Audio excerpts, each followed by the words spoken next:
मतदारसंघामध्ये दैदिप्यमान असा विजय नक्की मिळेल. किती अंदाज लीड काय असेसमेंट काहीतरी केली? आजच मतदान आहे, मी लीड आता सांगणार नाही, संध्याकाळी तुम्हाला कन्फर्म लीड सांगतो. पण मायबाप मतदाराला जरी विचारलं तरी मायबाप मतदार सुद्धा सांगतो लीड किती. तिसऱ्या टप्प्यात मतदानाचा टक्का घसरला होता.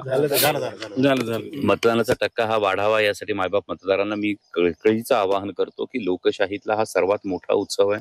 आपल्याला कुठलं सरकार हवं, आपल्याला कोणता खासदार हवा आणि आपले प्रश्न काय आहेत ते प्रश्न हिरिरीनं मांडणारा, त्यासाठी भांडणारा जर व्यक्ती आपल्याला हवा असेल तर आपण आवर्जून मतदान करावं अशी माझी सर्व सुज्ञ मतदारांना विनंती. रात्री पुण्यामध्ये बऱ्यापैकी गडबड झाली, आपल्या कानावर असेल, दंगेकर तिथे ठिय्या आंदोलन करत होते, भाजपने तिथे जाऊन मग नंतर प्रति आंदोलन केलं, म्हणजे ते बाकीचे विषय राहिले बाजूला, तिथेच गोंधळ सुरू नाही. त्यामुळेच हा प्रश्न पडतो की हे सगळे या सगळ्या गोष्टी आम्हा विरोधकांना कराव्या लागतात आणि एकीकडे 400 पार आणि महाराष्ट्रामध्ये 40 पार असा नारा देणारे जे काही लोक आहेत त्यांच्यावरच प्रत्येक वेळी हे आरोप का व्हावेत.